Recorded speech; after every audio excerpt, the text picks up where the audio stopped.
नमस्कार, India voice देख रहे हैं आप। मैं हूं आपके साथ दिनकर आनंद। साल के आखिरी में छत्तीसगढ़ में विधानसभा चुनाव होने हैं। ऐसे में छत्तीसगढ़ की भूपेश सरकार का ये आखिरी सत्र है, लिहाजा सरकार को सदन में घेरने के लिए बीजेपी ने अड़ी चोटी का जोर लगा दिया। बेरोजगारी भत्ता समेत कई मुद्दों को लेकर बीजेपी विधायकों ने सरकार की घेराबंदी की कोशिश की।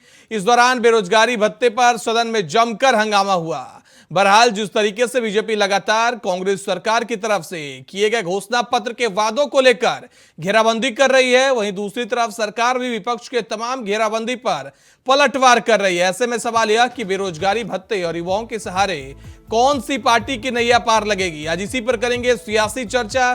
तमाम मेहमान हमारे साथ जुड़ेंगे, उससे पहले यह रिपोर्ट देखिए।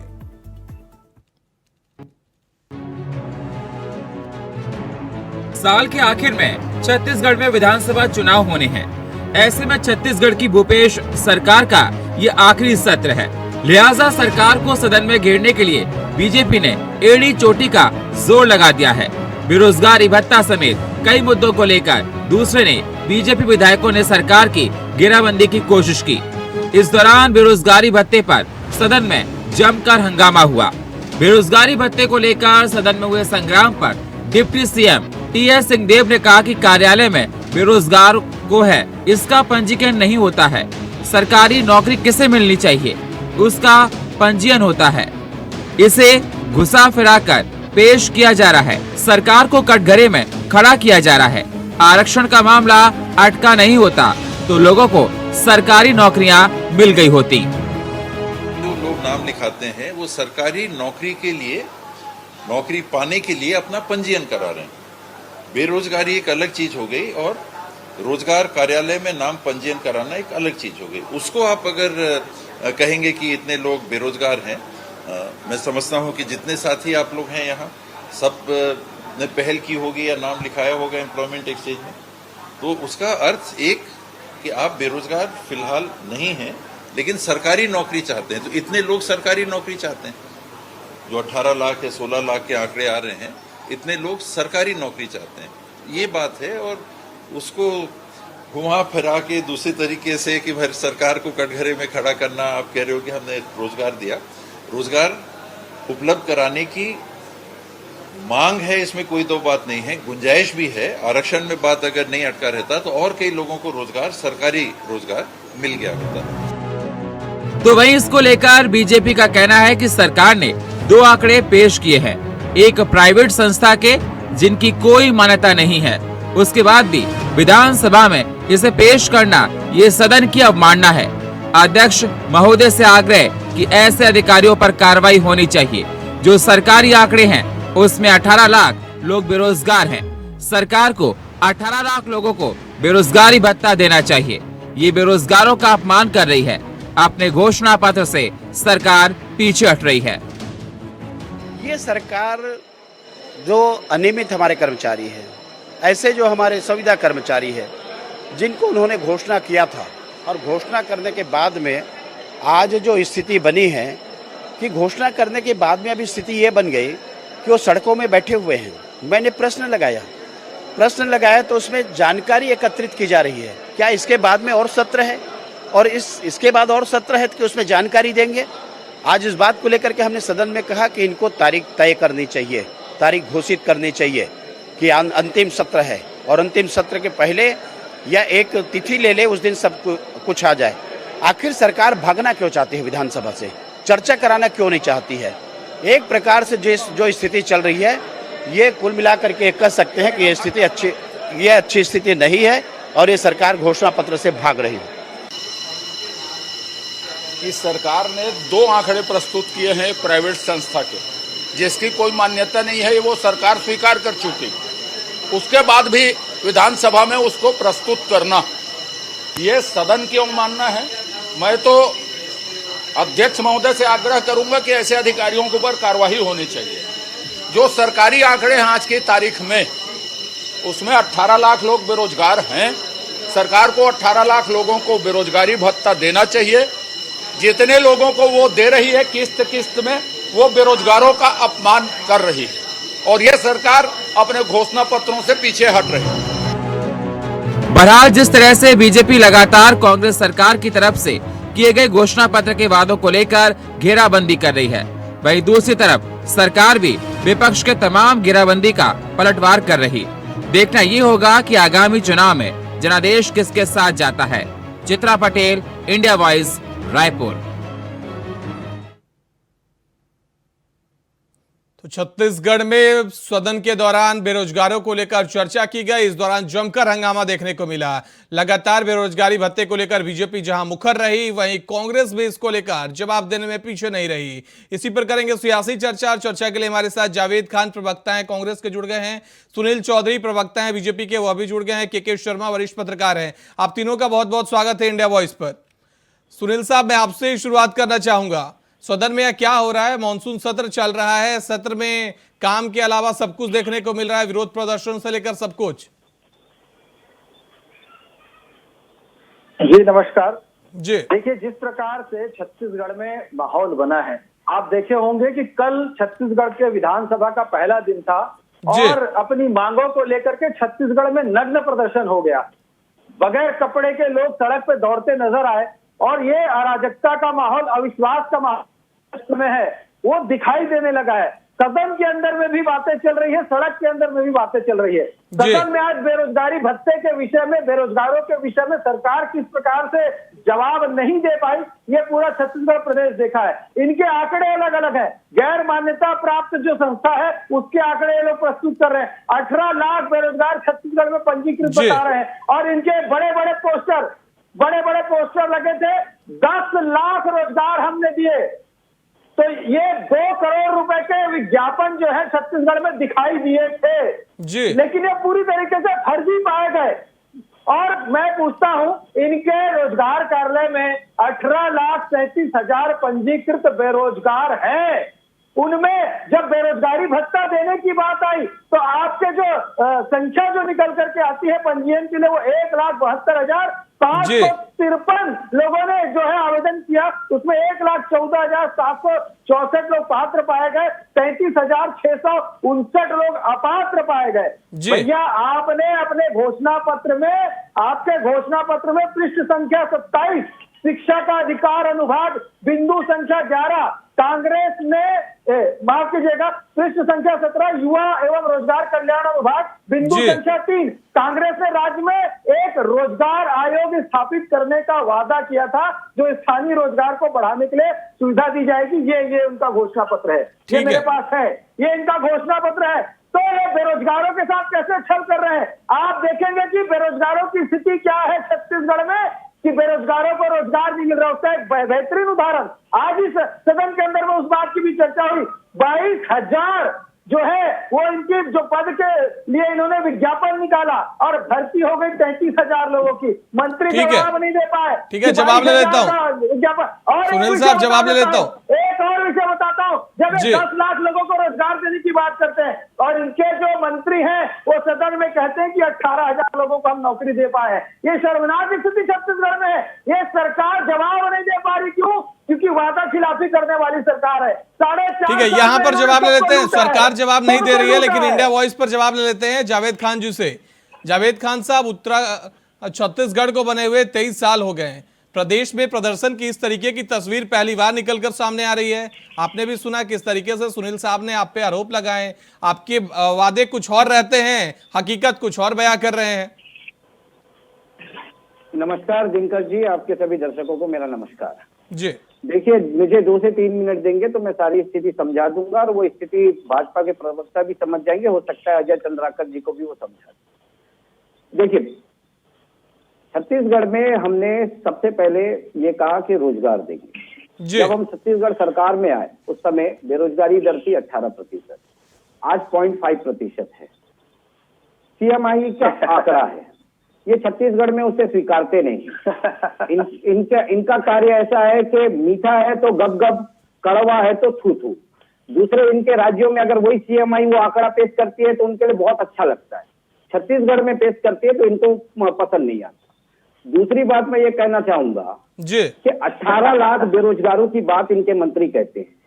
भैया, वो 18 लाख बेरोजगार नहीं, वो रोजगार कार्यालय में पंजीयन कराए हुए लोग हैं और जो पंजीयन कराता है उसके एक वैलिडेशन रहता है, 5 साल 7 साल का वैलिडेशन रहता है, वो शो होते रहता है कि रोजगार कार्यालय में कितने लोगों का पंजीयन जी है ना। तो इसे ये घुमा फिरा करके दिखाने की कोशिश ना करें।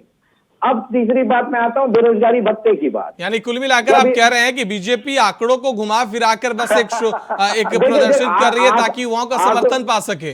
देखिए आंकड़ों की जादूगरी और चालबाजी भारतीय जनता पार्टी से बेहतर कोई नहीं समझ सकता। मैं एक और चीज आपके माध्यम से रखना चाहता हूं। जब ये 2004 में सरकार में आए थे, इन्होंने कहा था कि बेरोजगारी भत्ता देंगे। 15 साल में ये 80 से 90 करोड़ रुपए बेरोजगारी भत्ता ही दे पाए। हम पिछले 3 महीने में 80 करोड़ रुपए बेरोजगारी भत्ता दे दिए। अब ये बताएं 15 साल और 3 महीना कहां जमीन और कहां आसमान। जी तीसरी एक बात मैं आपको बताता हूं, जो ये प्रदर्शन की बात कर रहे हैं, उस प्रदर्शन की बात के पीछे तो हमें तो एक बू नजर आ रही है, इसमें भारतीय जनता पार्टी का सीधा सीधा हाथ नजर आ रहा है। जावेद खान जावेद खान साहब बड़ी बात कह रहे हैं आप। जावेद खान साहब सुन लीजिए। मैंने सुनिए मैंने आपको बीच में नहीं बोला, मेरे बीच में आप नहीं बोले। मेरी बात पूरी हो जाने दीजिए, उसके बाद आपको अवसर मिलेगा, बिल्कुल बोलिएगा। देखिए जिस तरह से पूरे प्रदेश में भारतीय जनता पार्टी इस विषय को लेकर के उड़ रही है, उससे तो ये समझ में आता है कि उन युवाओं को उत्साह करके जो कार्य भारतीय जनता पार्टी के द्वारा किया गया तो छत्तीसगढ़ में कर्मकार किया गया। रही हमारी संवेदनशीलता की बात, तो मंत्रालय से आदेश जारी हो चुका है, इस विषय को लेकर के बैठक भी की जा रही है। पूछा जा रहा है विभाग से जो इस तरह से असंवैधानिक रूप से नौकरियों में बैठे हैं उन पर क्या कार्रवाई हो, उसकी जानकारी के लिए बैठक भी बुला ली गई है। ये हमारी संवेदनशीलता है। लेकिन युवाओं के आड़ लेकर के, युवाओं को बरगला करके, युवाओं को किस तरह से गलत रास्ते पर ले जाकर के राजनीति भारतीय जनता पार्टी कर रही है, आज ये पूरा प्रदेश देख चुका है। इनके पास मुद्दा नहीं है, इनके पास नीति नहीं है, इनके पास नीयत नहीं है। विधानसभा सत्र जो एक महत्वपूर्ण सत्र होता है, उसका समय अजय चंद्राकर ऐसे सवालों से कर रहे हैं खराब, आप खुद समझ सकते हैं। 18 लाख लोगों को ये बेरोजगार बता रहे हैं। अरे भैया रोजगार कार्यालय में पंजीयन है। और रही बात, एक और चीज अजय चंद्राकर जी ने कही, उन्होंने कहा कि बेरोजगारी भत्ता के लिए कोई सीमा तय नहीं की गई है। तो मैं आपको इसी चैनल के माध्यम से बताता हूं, ये भी हमारी सोच आप भारतीय जनता पार्टी के लोगों के लिए है, क्योंकि अभी तो आप सत्ता में है, वैसे भी वंचित है, आने वाले समय भी वंचित रहेंगे, तो आप लोग बेरोजगार हो जाएंगे। आपके मंत्री से लेकर के जो पूर्व मंत्री रहे, आप सभी सादर आमंत्रित है, वहां बेरोजगारी भत्ता के लिए आप पंजीयन कराए। बिल्कुल आप लोगों को भी छत्तीसगढ़ सरकार बेरोजगारी भत्ता देगी। ठीक है के शर्मा सर, मैं आपसे यह जानना चाहता हूं कि ये जो लगातार सदन में प्रदर्शन देखने को मिल रहा है, सदन में हंगामा मिल रहा है, रोड पर युवाओं की तस्वीरें निकलकर सामने आ रही है, बीते 23 सालों में ऐसी तस्वीरें क्या आपने पहले देखी थी? निश्चित रूप से हर चुनाव के पहले इस प्रकार की तस्वीर विपक्ष को एक अवसर मिलता है कि जिसमें अभी तो अविश्वास प्रस्ताव का भी है जो स्वीकार हो गया, जिस पर चर्चा होना है 2 दिन तक, और अभी अंतिम सत्र होने के कारण दोनों ही साहब विपक्ष की तस्वीरें तो निकलकर सामने आती हैं, सब देखते हैं। नग्न तस्वीर जो युवाओं की आई, जो पहले दिन मानसून सत्र के पहले दिन विधानसभा का घेराव करने पहुंच रहे थे, उस तस्वीर की बात कर रहा हूं मैं। ये छत्तीसगढ़ में पहली बार ऐसी तस्वीर देखने को मिली है। मेरा तो लगता है कि देश भर में ये किसी सरकार के खिलाफ पहली तस्वीर है जिसमें इस प्रकार से नग्न प्रदर्शन किया गया है, जिसमें अनुसूचित जाति जनजाति वर्ग के लोग जो 20 साल से नौकरी कर रहे हैं राज्य निर्माण के समय से, उनको अब तक क्यों नहीं हटाया गया। डिप्टी कलेक्टर से लेकर IAS बन चुके हैं, या चपरासी लेकर उच्च स्तर तक दिखाई देगा। ये आप जाति विवाद आप देखेंगे तो जोगी परिवार को लेकर भी चला, जो कि मुख्यमंत्री तक गए, लेकिन बाद में बेटा और बहू को विधायक चुनाव लड़ने की मरवाही में रोक दिया गया। तो ये जाति की स्थिति है जो तत्काल उस पर जब आवेदन लिया जाता है उसके संज्ञान में लेके पुष्टि करने की जगह में इसको आगे बढ़ाने के कारण इस प्रकार की समस्याएं आ रही है, जिसको चलते हुए जो मुझे लगता है वास्तविक जैसे जैसे इस वर्ग में जागरूकता आएगी, इस प्रकार के युवाओं में आक्रोश आपको देखने को मिलेगा। दूसरी चीज है जो बेरोजगारी को लेकर जो आज प्रदर्शन जो बात आ रही विधानसभा में, उसमें मेन बात यह है कि 18 लाख जो पंजीकृत है रोजगार कार्यालय में, वो शिक्षित बेरोजगार है जो 10वीं पढ़ने के बाद रजिस्ट्रेशन करा लेते हैं, फिर 3 साल उनका जीवित पंजीयन होता है बारी वाले। ये वास्तविक आंकड़ा नहीं है, क्योंकि बेरोजगारी आपके गांव में भी है, तभी आपने रीपा प्रोजेक्ट चलाया है कोटानो में, जिसके माध्यम से आप महिलाओं को रोजगार देने की बात कर रहे हैं, आदिवासियों को तेंदुपत्ता तोड़ाई की बात कर रहे हैं, और आने वाले में हो सकता है 1000-1500 रुपए मध्य प्रदेश और कर्नाटक की तरह आप देने की भी यहाँ भी कोई योजना आ जाए, कोई सरकार या राजनीतिक दल इस प्रकार की बात करे, घर में महिलाओं को जो काम नहीं कर रही है उनको 1000-1500 रुपए गृह लक्ष्मी योजना अन्य के माध्यम से दी जा सके। यह वास्तविक आंकड़े नहीं है। जो चीज आंकड़े 1% बताया जा रहा है, तो अभी कहा जा रहा है कांग्रेस सरकार की ओर से 5 लाख लोगों को रोजगार दिया गया। फिर ऐसी योजना है इनकी 15 लाख लोगों को रोजगार देने की योजना है। इसका तात्पर्य, और जो 1 लाख 1.5 लाख जिनकी भी अभी संख्या जो बताया सुनील जी ने, तो इसको यदि आप देखेंगे तो ये संख्या इसलिए क्योंकि आपने 2.5 लाख रुपए वार्षिक तय किया है। 2.5 लाख रुपए पाने वाला और किसी घर में एक ही व्यक्ति यदि रोजगार में है तो उसको भी आप उसको नहीं देंगे। ये तमाम जो आपने जो उसकी क्राइटेरिया जो तय किया है, जिसके कारण ये संख्या कम है। वास्तव में आप देखेंगे बेरोजगारी देश भर की समस्या केवल छत्तीसगढ़ की नहीं है, लेकिन रुपा के माध्यम से जो रोजगार के अवसर ग्रामीण क्षेत्रों में उपलब्ध कराया जा रहा है, ठीक है, जिसके चलते हुए छत्तीसगढ़ में बेरोजगारी की समस्या कम नजर आई है। छत्तीसगढ़ में खनिज आधारित उद्योग बड़ी संख्या में है, ऊर्जा के आधारित देख रहे हैं, कोरबा में देखेंगे बिजली उत्पादन, ये सबको देखते हुए वास्तव में कम है। वन आच्छादित क्षेत्र में वनवासी जो है, वन पर आश्रित है, उनको रोजगार को वहीं उपलब्ध कराने का जो प्रयास हुआ, मुझे लगता है कि गाँव से पलायन को रोकने के लिए जो प्रोजेक्ट किया जाता है। ठीक है के साहब, फिर मैं आपके पास आऊंगा। सुनील साहब, आपने सुना जावेद खान साहब को, जिस तरीके से उन्होंने कहा कि जो नग्न तस्वीरें निकलकर सामने आई थी उसमें भी कहीं ना कहीं बीजेपी का कोई साठगांठ हो सकता है, क्या कहना चाहेंगे?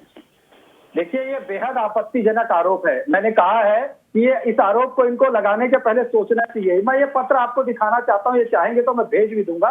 ये पत्र इनके शासनकाल में 25/11/2020 को इनके जो सचिव है सामान्य प्रशासन विभाग के, डीडी सिंह साहब जो है छत्तीसगढ़ सामान्य प्रशासन विभाग के सचिव है, उन्होंने एक आदेश जारी किया था 2020 में, अभी 23 चल रहा है। उसमें इन्होंने स्पष्ट रूप से लिखा है इसमें जो प्रकरण है जिसमें न्यायालय से स्थगन है, उनको छोड़ करके जो है जिनके जाति प्रमाण पत्र गलत पाए हैं उन्हें तत्काल महत्वपूर्ण पदों से अलग किया जाए, कार्यवाही की जाए। ये उसका सबूत है। 2020 से आपके पास आदेश चल रहा है, लेकिन आप कार्यवाही नहीं कर पाते हैं, तो युवा जो है जवाब दीजिए, प्रदर्शन करने को मजबूत हो जाता है। खान साहब जवाब दीजिए, कार्रवाई नहीं कर पाते हैं आप लोग? दूसरा मेरा सुन लीजिए, दूसरा एक विषय और बताता हूँ। ये बेरोजगारी भत्ते की बात कर रहे थे, ये सारा आदेश है बेरोजगारी भत्ते का, ये पात्रता का है कि अपात्रता का?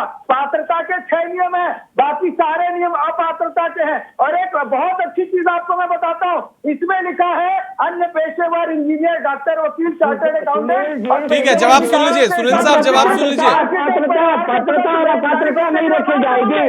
अरे भैया, आप मुझे इस बात का जवाब दे दीजिए कि आप पिछले 15 साल में पूरे 15 साल में बेरोजगारी भत्ता देता है। अगर हम 3 महीने के अंदर में 80 करोड़ रुपए लोगों को बेरोजगारी भत्ता दे दिए।